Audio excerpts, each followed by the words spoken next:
mire, es por demás conocida la importancia del parto en los mitos griegos, ¿eh?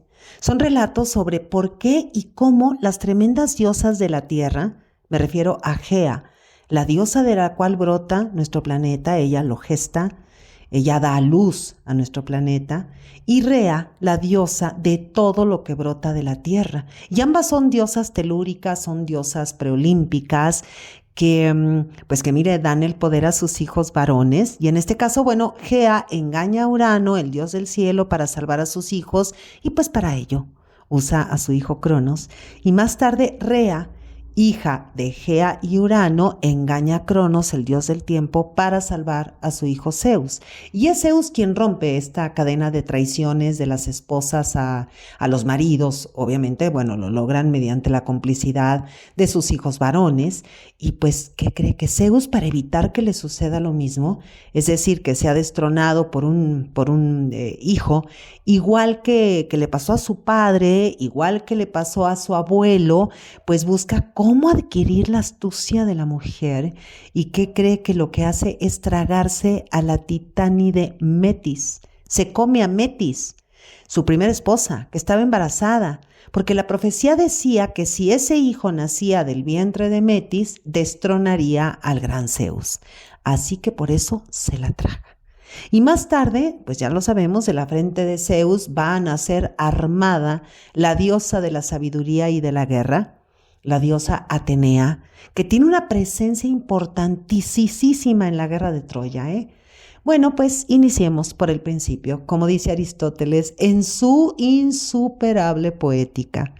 Mire, tanto la Ilíada como la Odisea, pues inician con una invocación a las musas. Así inicia la Ilíada. Canta, oh musa, la cólera del pélida Aquiles. Y la Odisea inicia así. Canta, oh musa, la historia del hombre de muchos senderos que anduvo errante por mucho después de Troya sagrada asolar. Claro, esto varía según la traducción, obviamente, que usted tenga en sus manos. Fíjese entonces, es muy importante que el poeta haga esta invocación a las musas, y según la teogonía de Hesíodo, las musas son hijas de Zeus, el dios más poderoso del Olimpo, y de la titánide Mnemosine, que es la deidad que personifica la memoria. Entonces, bueno, según el mito, 9 noches se unieron Zeus y Mnemosine en el Olimpo, y Mnemosine va a dar a luz a 9 jóvenes mujeres interesadas solo por el canto, por las artes, por la ciencia, y con un corazón exento de dolores en su pecho. Así dice el mito. Y sabemos que esos 9 meses equivalían para los griegos un ciclo completo de las estaciones, porque ellos solo contaban 3 estaciones de acuerdo a los ciclos de la cosecha: primavera, otoño e invierno. Es decir, sembrar, cosechar, almacenar, sobrevivir. Y en la Ilíada y la Odisea, la musa de la poesía épica, que es la mayor, es la primogénita, la mayor de todas las musas, Calíope, la de bella voz. Así que, pues es a ella quien se invoca. Homero invoca a Calíope. Y bueno, las 9 musas simbolizan la creación, la creatividad, las ideas, la pasión etérea que impulsa al poeta hacia la creación para alabar a los dioses y, obvio, para mostrar a los humanos, a nosotros, todos los errores que cometemos y con muy poquísimos aciertos.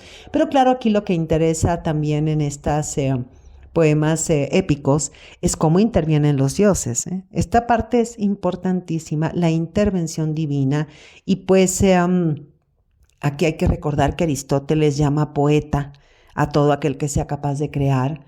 ¿Y qué es esto para Aristóteles? La capacidad de representar la realidad en la literatura, obviamente mediante un lenguaje bello, es decir, aquel que es capaz o aquella que es capaz mediante técnicas, talento, inteligencia de imitar la realidad, y es a lo que Aristóteles llama mímesis, imitación. Bueno, entonces esto quiere decir que el poeta tiene algo así como un parto de ideas atemporales, eternas, universales. Estamos hablando de mitos, de leyendas, pero que las va a configurar, las va a componer en el tiempo concreto de lo humano. Y mire, aquí la memoria tiene gran importancia, por eso Mnemosine, la diosa de la memoria, la representación de la memoria, porque antes del uso de la escritura, y lo sabemos, pues la forma de transmitir los relatos era mediante la tradición oral, mitos y leyendas transmitidos de generación en generación. Y pues imagínense ustedes, las islas griegas son los comerciantes, nuestros viajeros extraordinarios, maravillosos, los aedos también, los rapsodas, quienes muchas veces traían, llevaban entre las islas y los territorios de la Hélade, pues distintas versiones de un solo mito. Por eso es que tenemos muchas versiones, y ninguna es como la versión oficial, porque entonces ya no sería mito, sería historia.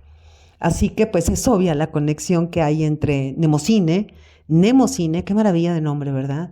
Es decir, la memoria y la conexión de esta memoria con las musas que inspiran, y a su vez la conexión entre las musas y los poetas.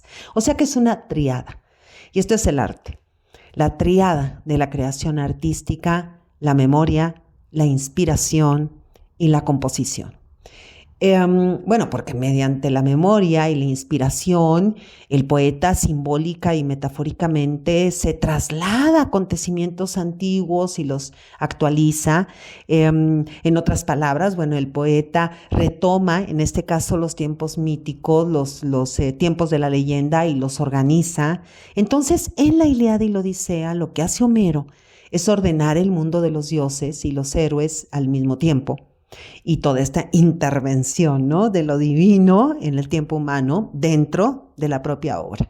Y bueno, según Hesiodo, las musas son importantísimas, estas musas. Incluso las podemos encontrar en esculturas, en muchos teatros, por ejemplo, ¿no? Bueno, las musas son Calíope, ya decíamos, la de bella voz, la que inspira. Ella inspira, Calíope, la poesía épica y la elocuencia. Clío, la que da fama, inspira la historia. Erató, la erótica, inspira la poesía lírica y amorosa.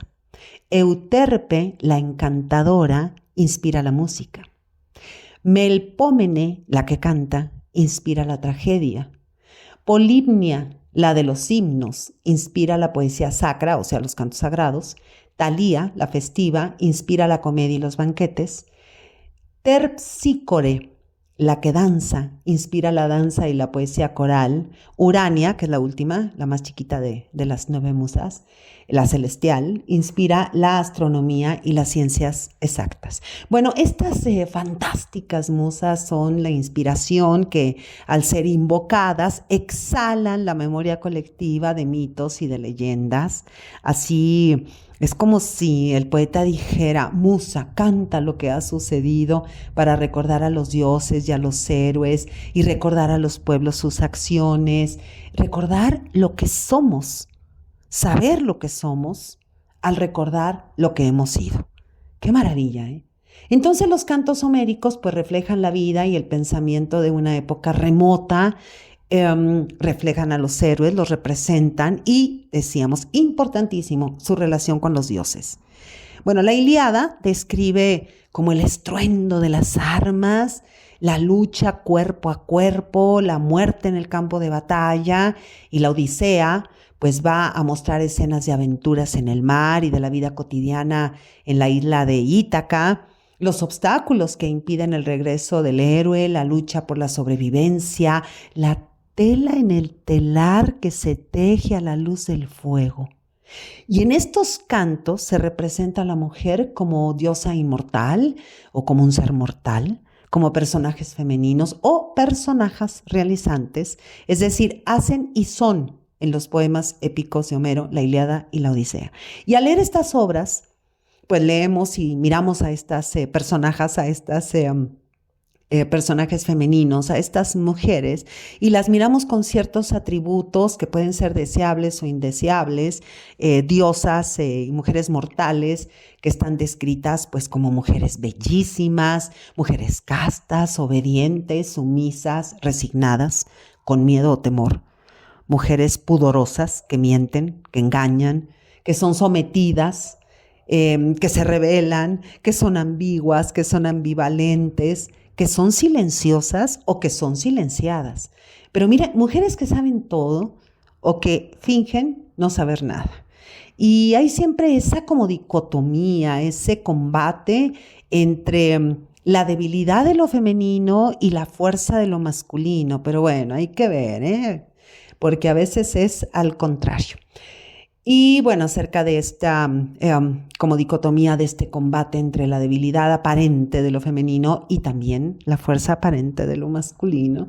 Por ejemplo, en el canto 2 de la Ilíada, cuando Odiseo se dirige a los ejércitos griegos o aqueos para motivarlos, ¿no? Infundirles otra vez fuerza porque ya querían desistir de la guerra de Troya y querían volver a sus casas cuando empiezan a perder estos combates contra los troyanos.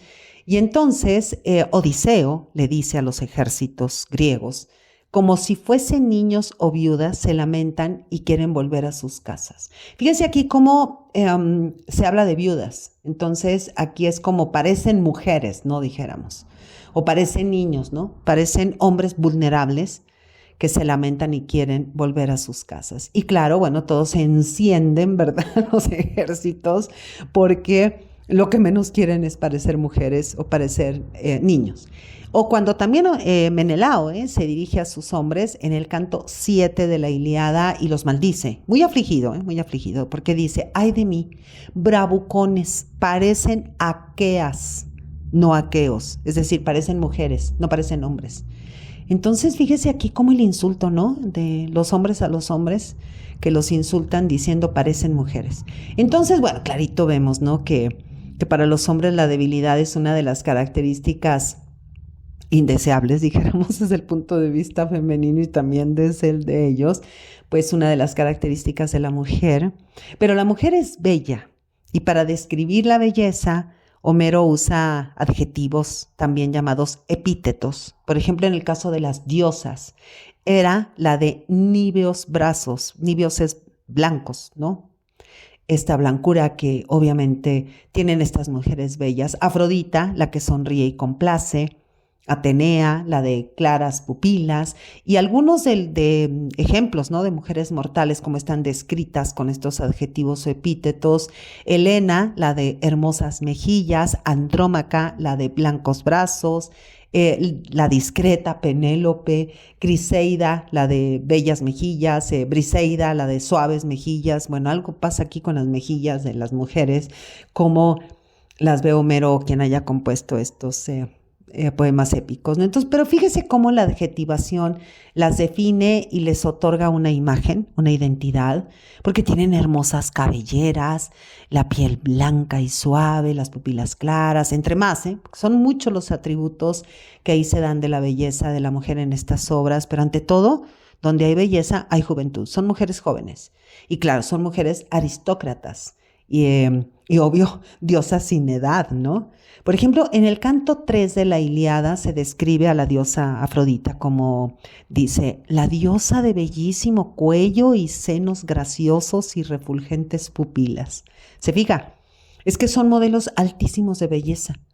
Y bueno, otro ejemplo, entre muchísimos, es en el canto 6 de la Odisea, cuando Odiseo se deslumbra, ¿no? Ante la belleza de Nausica. Nausica es la hija del rey Alcinoo.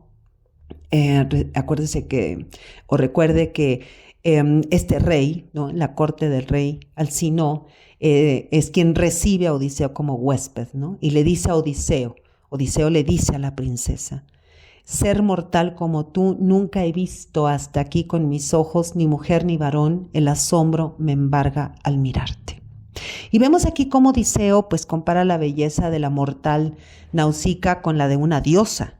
O sea que así como la nobleza es atributo del héroe, la nobleza, el honor, la belleza es el atributo de la mujer. Bueno, no solo la belleza, claro, que va junto, ¿no? La juventud y la belleza. Pero mire, ya desde el inicio de la Ilíada, Agamenón reconoce que no solo la belleza es importante en la mujer, sino también otros atributos como la gracia, la inteligencia y la destreza. Y lo dice Agamenón en el canto 1 de la Ilíada. Porque yo por Criseida, o sea, la esclava que que le tocó en el botín de guerra. No quise admitir un rescate, puesto que la deseo tener para siempre en mi casa, pues prefiero la yo a Clitemnestra, mi esposa legítima, ya que nada es a ella inferior, ni en belleza, ni en gracia, ni siquiera por su inteligencia, ni por su destreza. Bueno, mire, eso de comparar a las amantes con las esposas es todo un tema, en la literatura. Y también encontramos que las mujeres bellas pueden padecer debilidad, dice en el canto 5 de la Ilíada acerca de la diosa. Imagínense, de la diosa Afrodita, que es la más bella de todas las mujeres del mundo mundial y del Olimpo y de todos los dioses, ¿no? Y diosas, y que solamente es quizá comparable con Helena de Troya. Pero ni Helena de Troya o Helena de Esparta, ni tampoco la diosa Afrodita, están hechas para el combate, porque incluso los hombres, y sobre todo pensando en la diosa Afrodita, pueden vencerla. A la diosa Afrodita la puede herir, ¿no? Cualquier cosa, porque además es una diosa bella, pero es una diosa débil.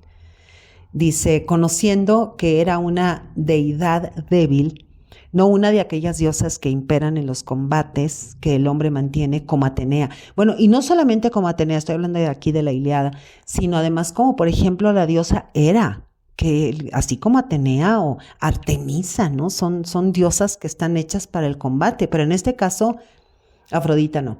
Ahora hay un hecho muy interesante en la Odisea, donde la virginidad va acompañada del adjetivo inviolada.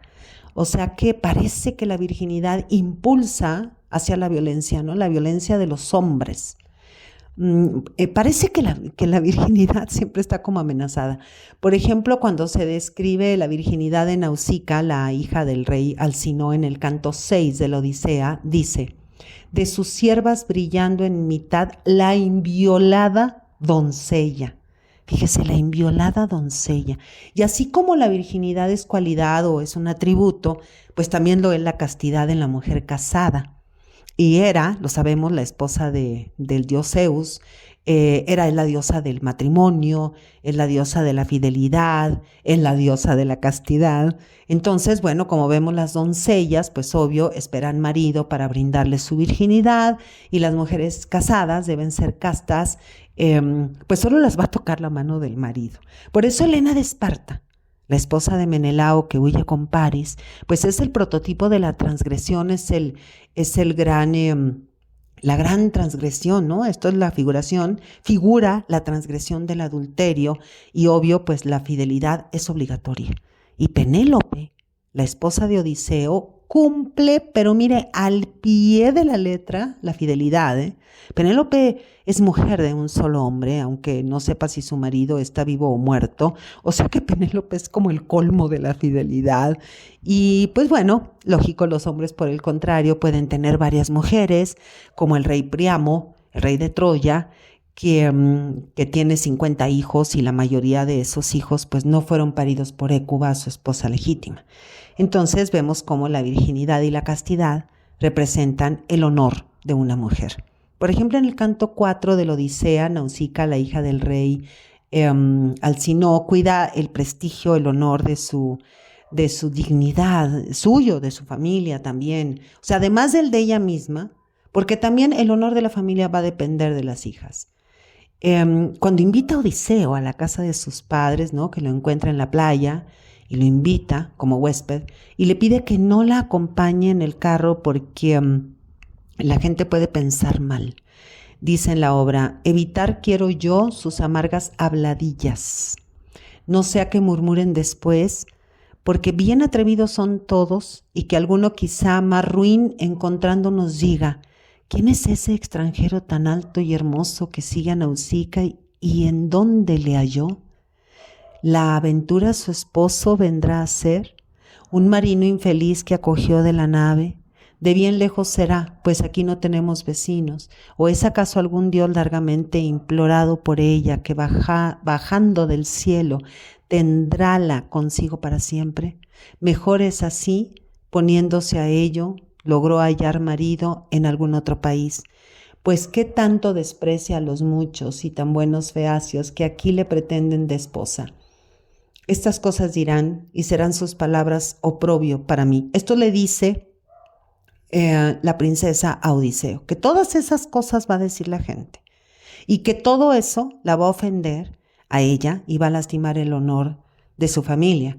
Y le sigue diciendo que yo misma he de odiar a mujer que tal haga, que teniendo aún en vida a sus padres y mal de su grado con los hombres se mezcle sin rito de públicas bodas. O sea que primero hay que casarse, ante todo. Bueno, fíjense cómo las mujeres jóvenes y vírgenes cuidan su propio honor, decíamos, porque de eso depende también el honor de la familia. Bueno, otro ejemplo es cuando Odiseo baja al Hades en el canto 11 y le pregunta a su madre sobre su esposa Penélope, que qué está haciendo Penélope.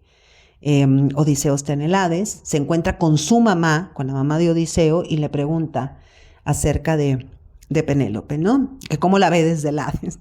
Dice, ¿sigue al lado del niño guardándolo todo fielmente o casó con algún hombre? Y claro que le pregunta esto porque su honor está de por medio. ¿Se imagina usted qué humillación hubiera sido para el héroe regresar a Ítaca y encontrar a su esposa casada con otro? Pues no, esta no sería la obra, ¿no? Y está claro que la respuesta que le da la madre va a alentar a Odiseo a regresar, pero mire, con el honor en alto, ¿eh?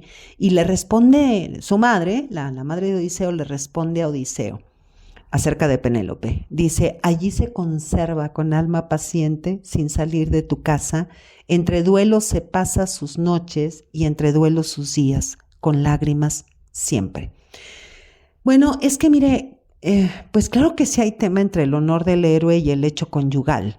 Por eso Penélope, la esposa casta, fiel de Odiseo, es exactamente contraria a su prima Helena de Esparta, la adúltera esposa de Menelao, que se enamora de Paris, el príncipe troyano, y que se va a convertir en Helena de Troya. Entonces, pues Helena humilló tremendamente a Menelao en su virilidad. Bueno, ¿y qué le cuento acerca de los juegos de poder entre dioses y diosas? Todo un tema, ¿eh? Entre más porque Zeus y Hera, que son hermanos y son esposos, bueno, es una cosa tremenda entre ellos, ¿no? En el canto 14, por ejemplo, de la Ilíada, la diosa Hera reconoce el poder de su marido Zeus y le dice, nada conseguiré, mayor es tu poder que el mío. Pero aquí hay que tener mucho cuidado con Hera, porque es una esposa muy, muy astuta, ¿eh? Le dice al marido que él es el más poderoso para luego convencerlo de ceder ante lo que ella, Hera, quiere. O sea que el poder de Hera o de las esposas en muchos casos es indirecto y muy, muy sutil, porque Hera ejerce el poder mediante artilugios, seducciones, engaños, mentiras, y cuando es descubierta, pues el marido, Zeus, le recuerda que el poder lo detenta a él. Acuérdate que yo aquí soy el poderoso. Así le dice en el canto 15 de la Ilíada, ¿no? Y le dice, este engaño, maléfica Hera, que enmienda no tienes, ha hecho que Héctor dejara la lucha y sus huestes huyeran. Yo no sé si azotarte, de modo que tú la primera seas en disfrutar en tu carne tu astucia funesta. Aquí hay que tener también mucho cuidado con Hera, decíamos, porque es súper astuta. Y lo que hace es que después de que el marido la regaña, ella usa el poder del marido. Fíjese cómo dice en la Ilíada, en el mismo canto 15, dice, a todos los dioses eternos, sin disputa, supera en la fuerza y en el poderío. Está hablando de Zeus, pero le está diciendo a todos los demás, sufrid pues las desgracias que quiera enviar a cada uno. Pero fíjese cómo Hera ejerce con el poder de su esposo el gran Zeus, como si el poder fuera suyo, como si ella misma lo detentara. Y claro que Zeus le exige a Hera sumisión, no solo le exige obediencia. Y en las épicas homéricas, la Ilíada, la Odisea, está clarísima la diferencia, porque la obediencia de una mujer está vista como la respuesta inmediata, ¿no? Y la sumisión no, la sumisión es un estado continuo de sometimiento de la mujer, ya sea mortal o diosa, ante la autoridad masculina, ya sea de un dios o de un hombre, ¿no? Por ejemplo, en la Ilíada, cuando Héctor calla a su esposa Andrómaca le está suplicando, ¿no? Que no se enfrente a Aquiles. Y bueno, y la manda a callar, ¿eh? Y otro ejemplo, en la Odisea, es cuando Telémaco también calla a su madre. En el canto 1 de la Odisea le dice, mas retorna a tu alcoba en tus propios quehaceres, ocúpate. el telar y la rueca, y ordena el trabajo a las siervas, porque hablar corresponde tan solo a los hombres. O sea, estamos hablando del siglo VIII. En eso está fechada en ese siglo está fechada la Ilíada, la Odisea, y antes de nuestra era, antes de Cristo, y así dice, porque hablar corresponde tan solo a los hombres. Bueno, y ambas actitudes reafirman la virilidad del hombre, es decir, tanto el lograr, ¿no?, que la mujer obedezca como someterla, ¿no?, en esta, decíamos, sumisión, pues esto impera en el Olimpo, en la morada de los dioses, pero también impera entre los hombres y las mujeres en la tierra, ¿no? Y por ejemplo, cuando Tetis, la Nereida, ella es la madre de Aquiles, va y le pide a Hefesto, el herrero de los dioses, pues que le fabrique unas nuevas armas, ¿no?, a su hijo, y se lo dice como quejándose de su desgracia, porque Zeus casó a Tetis, la Nereida, la casó con un mortal, con Peleo. Dice, de entre todas las ninfas del mar, solo a mí me unió, se refiere a Zeus la unió a un hombre, dice a Peleo. Y dice dice Teti, la Nereida, dice, y contra mis propios deseos, toleré el hecho de quien se encuentra en su casa vencido por la vejez. O sea que la mujer debe acatar 3 voluntades, la voluntad del padre, la voluntad del marido y la voluntad del hijo. Bueno, y súmele la de Dios, la de los dioses. Tremendo, ¿eh? Y mire que contra esto y más las mujeres hemos luchado durante siglos. Y claro, hemos avanzado, pero pues sabemos que aún queda mucho por hacer. Bueno, también el hombre, sea Dios o sea mortal, espera de la mujer resignación. Por ejemplo, en la Ilíada, en el canto 1, cuando reclama a Zeus, a ver, ¿qué te traes entre manos, no? Y Zeus responde, insensata, tú siempre sospechas y nada te oculto, pero siéntate y cállate ya y mis palabras acata. Imagínese tal cual, siglo VIII, antes de nuestra era. Y mire que además la amenaza con golpearla cuando le dice, si me acerco y encima te pongo mis manos invictas. ¡Qué horror! Porque si esto pasa entre los dioses, pues ¿qué podemos esperar las mortales? Bueno, además hay en la Odisea un hecho también muy, muy interesante, porque Odiseo le teme a Circe.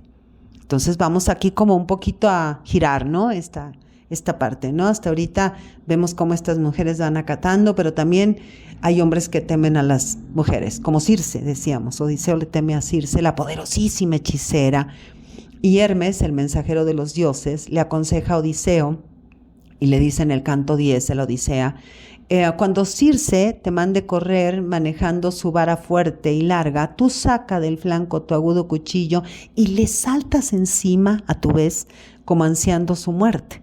Al momento verás que asustada te invita para que yazgas a su lado, no habrás de rehusar aquel lecho divino. Esto está divertidísimo porque pues parece como que la mejor manera de dominar a una mujer poderosa es satisfacerla, ¿no?, en el lecho, satisfacerla con sexo.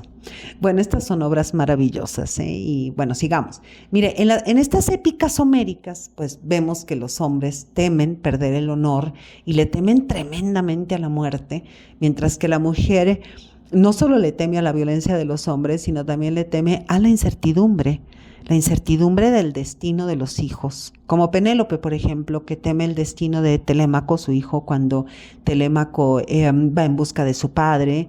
Y en el canto 4, la diosa Atenea va a tranquilizar a Penélope y le dice, ten valor y no sumas del todo en temores tu alma. Y claro que se lo dice porque ella misma, la diosa Atenea, es protectora de Telémaco. Y la escena más terrible es cuando Andrómaca, la esposa de Héctor, en la Ilíada, Héctor, el príncipe troyano, teme por el destino de su hijo. Y bueno, no solamente teme, tiene pavor. Porque si Héctor es vencido por Aquiles, le queda perfectamente claro al príncipe troyano que a su hijo los aqueos lo matarán y lo van a lanzar desde las murallas. Entonces, pobre Andrómaca. Mire, en el canto 6 de la Ilíada le dice Andrómaca a su marido Héctor, desgraciado, te habrá de perder tu valor, no te apiadas de tu hijo tan tierno y tampoco de mí, oh desdichada, viuda pronto, porque los aqueos te habrán de dar muerte, porque todos caerán sobre ti y preferible sería para mí descender a la tierra, pues si te murieras no tendría consuelo jamás, sino solo pesares, puesto que se murieron mi padre y mi madre. Qué barbaridad, ¿eh? Cuánto valor tienen estas mujeres homéricas. Tienen un honor y tienen una fuerza interior impresionante. Bueno, también tienen pudor y también son recatadas, que son características también de las mujeres de la Ilíada y de la Odisea. Las diosas no tanto, las diosas son mujeres mucho más libres. Por ejemplo, cuando Nausicaa no quiere hablar acerca de su boda frente a su padre, y mire que uno de los insultos hacia la mujer es cuando un hombre la llama impúdica. Bueno, le cuento que en el canto 8 de la Odisea se dice que Hefesto, el herrero de los dioses, descubrió a Afrodita con Ares, con su amante, el dios de la guerra, pero en el propio lecho del matrimonio, o sea, en la cama, ¿no?, de Hefesto y de Afrodita, pues ahí estaba Afrodita muy contenta con su amante Ares, este dios tremendo de la guerra. Y entonces cuando Hefesto los descubre, lo que hizo en ese momento fue llamar a todos los dioses: a ver, vengan acá, vengan a ver esta escena, ¿no? Sean testigos de esto que está haciendo mi esposa Afrodita ahí en mi lecho, ¿no? Quitándome todo el honor, ¿no?, por estar en el propio lecho conyugal con su amante, el dios de la guerra, su amante Ares. Y dice en la obra: por pudor femenino, las diosas quedáronse en casa. Bueno, esto parece más una complicidad entre mujeres que una escena pudorosa, pero bueno, obviamente se va a manejar de esa forma, ¿no?, como un pudor. Y claro que los varones que no tienen pudor en estas obras, dice en la obra, los dioses varones que asistieron a la escena de ver a Afrodita ahí acostada en el lecho conyugal que era de Hefesto y de Afrodita, pues estos dioses obviamente no se sentirían molestos de estar en el lugar de Ares.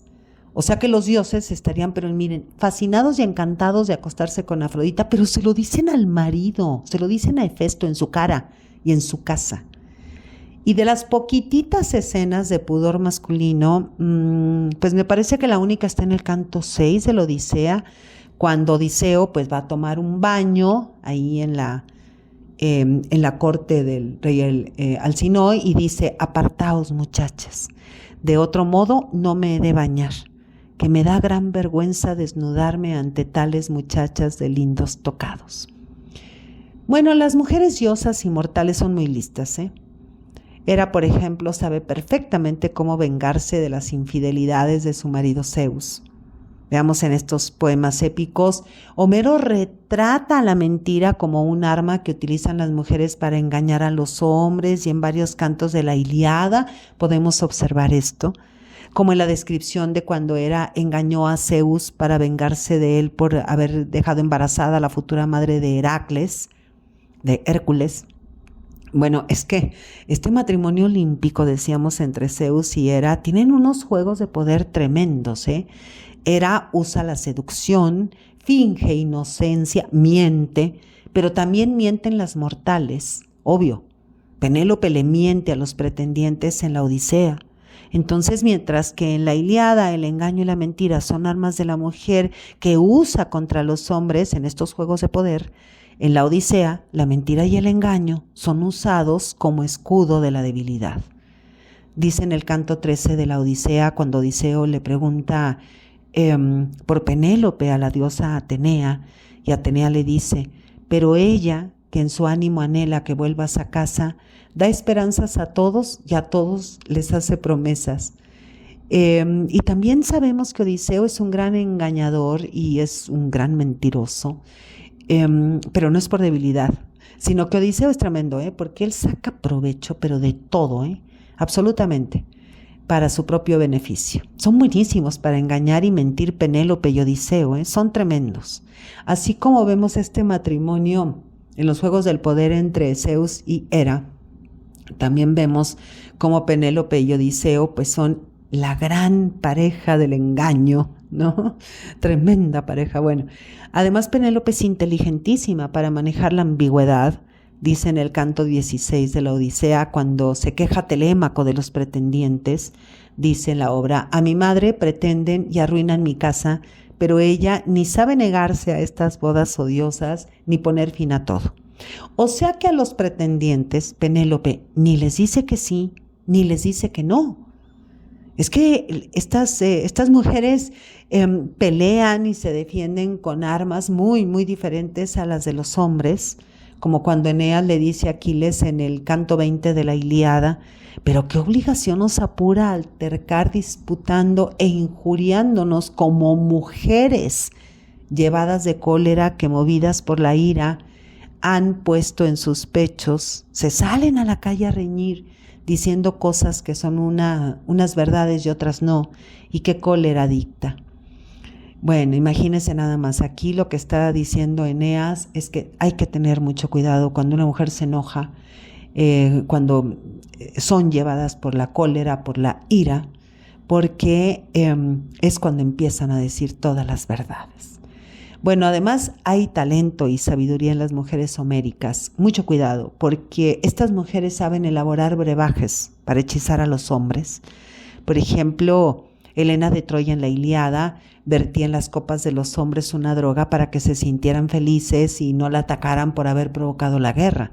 Pero también cuidado con la maravillosa Circe, dice en el canto 10, cuando el mensajero de los dioses, decíamos antes el dios Hermes, le advierte a Odiseo: ahora te explicaré las maléficas artes de Circe. Te hará alguna mixtura, echará algún brebaje en tu copa. Es decir, Helena se protege hechizando a los hombres, y el antídoto que usa Odiseo para protegerse de los hechizos de Circe es enamorándola.